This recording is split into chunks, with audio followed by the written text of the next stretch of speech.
ბატონო, ახლა მოიყვანეთ კავკასიის ნაციონალური ოპერატორები, რახან ასეთი სიტუაცია. ჩვენ ვითხოვთ კავკასიის კავკასიის ოპერატორები დაფრინავდნენ. კავკასიის ოპერატორები ჩხუბობდნენ და დაფრინავდნენ. და თქვენი მოწყობილია ეს პროექტი.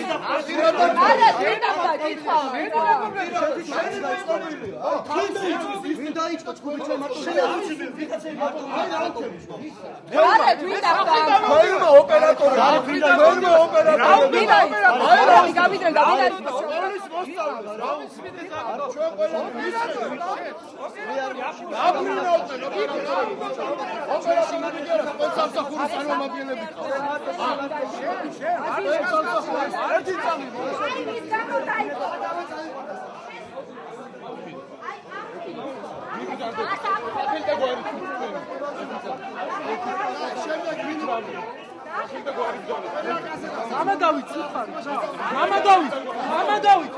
Mama David,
problemi şeborda da çubuğu da içeride. Gene çözüm.